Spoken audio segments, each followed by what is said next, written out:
Alright, so in this video, I'm just going to touch on a few downsides on living in Lima, Peru. For those of you guys who are thinking about possibly visiting in the future or maybe even relocating here for a few months. In addition, I always think it's good to kind of provide some balance to not only show the good and the beauty of a country, but also to show the other side, the not so good, the not so beautiful. Now, these first three downsides are all going to go hand in hand because they have a common denominator, which is the geographical location. For those who don't know, Lima is built over a desert. Also, it's along the coast.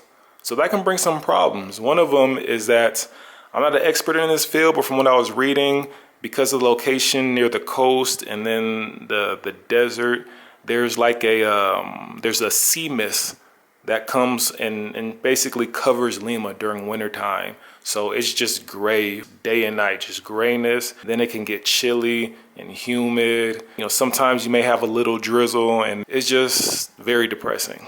So if you're somebody who's living in the city, maybe part-time, maybe just a few months during the summer, that's fine. But if you're living in Lima permanently and you have to experience that every year, just 4 or 5 months of just grayness, man, that's rough.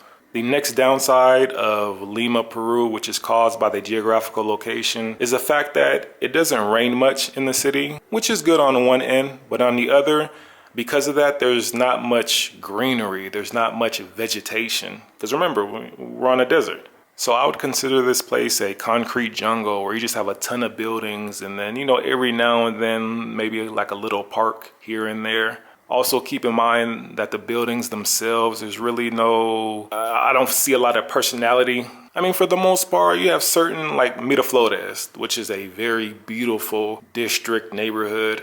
It's nice. But overall, in general, just the city, it's not really pleasing to the eye. It's pretty rugged. And then even when you're traveling, like if you're going to the outskirts of Lima, or if you're on a bus or whatever, the metro, and you look out into the horizon, you just see a lot of these huge dirt hills. The third downside would be the earthquakes that Peru frequently experiences. I want to say the whole time I was living in Peru, which is only 4 months, I experienced around maybe 3 to 4 earthquakes. So I averaged about one a month. The good thing I would say is that from what I was told, the area I was living in, it's not really affected. It's mostly the outskirts of Lima where it's a little porous or maybe the buildings aren't really built up to code or a certain standard. Moving along, this next point is the fact that the majority of accommodations in Lima will not have an air conditioner or central heating.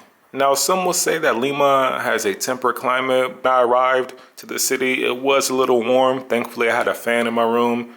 And vice versa. When I was here in July, August timeframe, it was chilly. And I was editing videos with a sweater and a blanket on. But if you're a foreigner who's able to afford to stay at an accommodation that caters towards foreigners, that will have those extra amenities, cool. But chances are, even staying at some of the nicer places, you're probably not gonna have those two things, air conditioner or central heating. Last but not least, I'm gonna finish off talking about the downsides of living in a capital city or just a densely populated city in general. The first one being traffic. A third of the population of the country lives in Lima.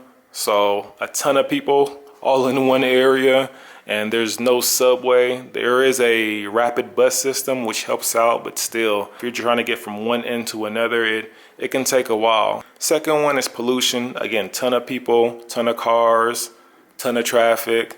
So you will have that pollution.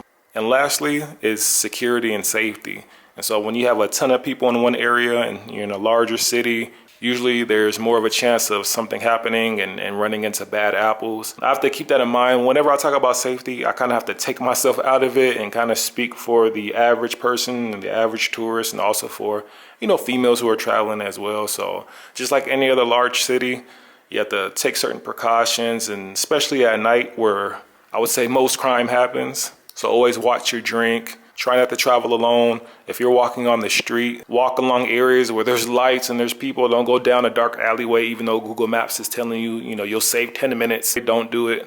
But some of you guys already know. But with that being said, I'm gonna go ahead and end the video right here. I was just making this to inform people, future travelers, about certain things that you may experience or you may come across while living in Lima, Peru. There's no utopia. You're gonna have good and bad in every country, and you know, when I go and live there, I'm going to highlight them and try to help you guys out as best as I can. But yeah, man, that's the end of the video.